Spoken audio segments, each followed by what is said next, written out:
Did you know that St. Luke's University Health Network, based in the Lehigh Valley, Pennsylvania, has been recognized by the U.S. government as the highest performing health system in the United States for quality? You heard right. St. Luke's #1 recognition affirms our status as the top leader among the most respected healthcare providers in the nation, including Houston Methodist and the Mayo Clinic. To state it simply, if you want to receive the best care when you go to a hospital, come to St. Luke's. Listen, all you New Yorkers. Taxi! Okay, man, we're looking around. This is the 77 WABC minicast. It is time, ladies and gentlemen, to catch up with thine It's time for fairest Radio maiden Royalty with James in the Goldman world. and America's Princess of Policy, Princess Di. If thou art looking for the goodness in life, illuminating all that is within eyeshot, one need not tarry and look further than our very own highnessness of all good things, thine empress of intellect. She thereth goeth with the wordeth of justice and libertyeth. The nestness of highness, the wonderfulness, Princess Diana-ness is here with me, William S. Shakespeare, on this the 30th hour in our Odyssey, which is a movie coming out that I'm not going to see. Princess Diana. Oh, my goodness, Sir James, you have outdone yourself, and you have earned the title once again, the Duke of Democracy. Shakespearean, even. Could never get through that Shakespeare stuff. I couldn't, and I felt so dumb. And this has bothered me my whole life. I gotta admit, it's bothered me because all the smart people know Shakespeare. No. You shouldn't in any way criticize yourself because Shakespeare is difficult. It is a challenge. And I do not think very many people, and especially younger generations, will be reading him. And I think that is going to be some lost wisdom, unfortunately.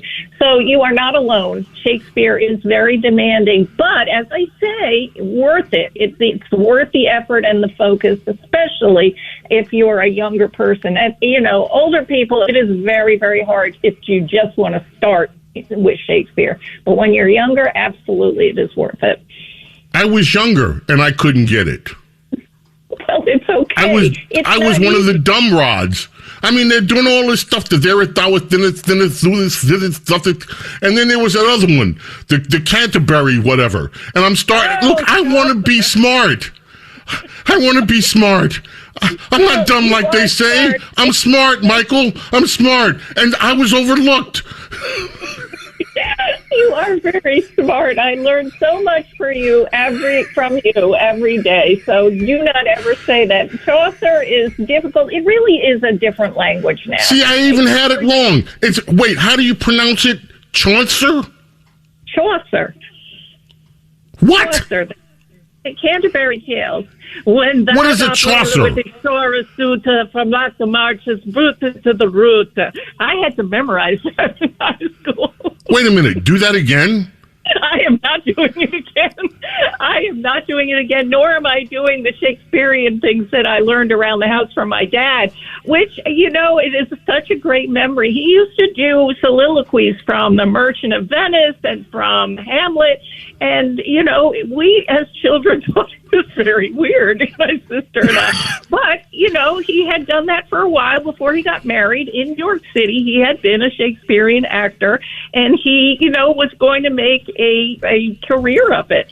But then when he got married, he realized that would not pay the bills. But it was very, very fun to listen to. And I also think growing up in a household which was connected to the King James Version of the Bible, which was part of my upbringing, that helped because the these and the nows and all of that were familiar to anyone who's read the King James Version.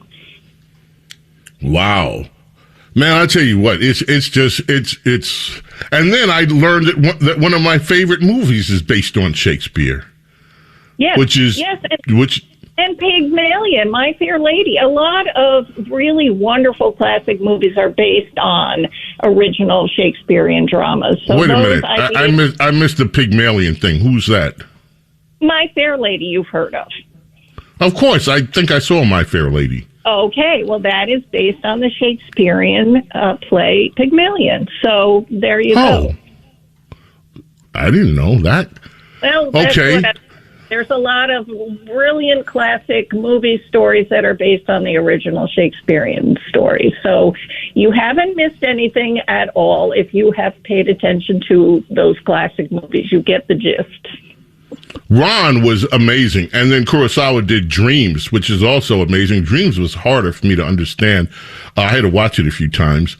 And then some of those, I was just thinking too, somebody just mentioned Dunkirk, which is the way that Brits pronounce it.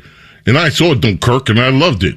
And I like movies like Tinker Tailor Soldier Spy, which is to me one of the best movies ever made, the reboot of Tinker Tailor Soldier Spy. I've had to watch that movie like 7 or 8 times. So great. Anyway, moving on to politics. What's your take? Here we are in week 2 of Jim Crow 2.0, back to slavery, the Supreme Court. Let me see. Cory Booker. Play very quickly part of it. Cut 30. Matt. Hello. I'm talking to Matt, and he's looking for it right now. Yeah, 30. Cory Booker. You take me to my next question, because this decision has revived the debate within the Democratic Party about potentially adding more seats to the Supreme Court. Would you, Senator, support an effort to add more seats to the Supreme Court, to expand the court? Well, remember, there's a corrupt shadow hanging over the Supreme Court. Some of these same members that are voting on decisions like this are accepting gifts from billionaires. We have RVs, lavish vacations. It's a corrupt court. The highest court in our land has the lowest ethics laws. Number 2 is that the Supreme Court clearly within our power. I lead one of these pieces of legislation with Senator Whitehouse and others to give term limits to Supreme Court members. That could go a long way in curing this. The Supreme Court desperately needs reform. It is a corrupt court.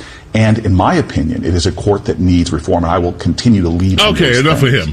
So we hear the court is corrupt, the court is racist.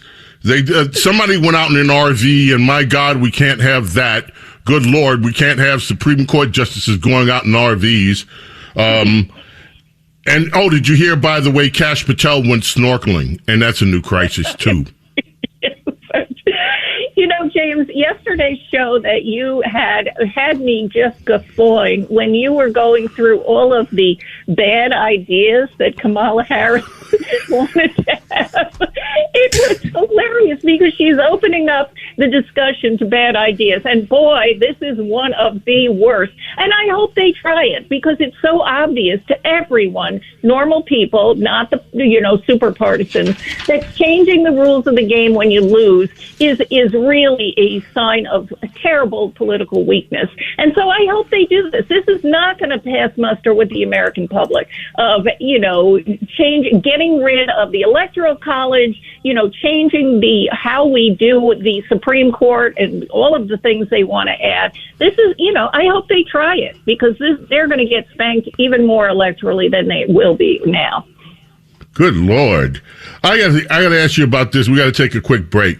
Oh, I just learned something else, Princess Diana, from Ed Shea, my brilliant friend who part of the whole Philadelphia music scene. He tells me that West Side Story was based on Romeo and Juliet, and he's going to be performing that at the Paper Mill Playhouse soon. West Side Story is another one from Shakespeare, eh? Yes, indeed. Absolutely. See, you know more Shakespeare than you think. Oh, my. Man, this guy get any royalties? Try it. The James Golden Show on the Red Apple Podcast Network.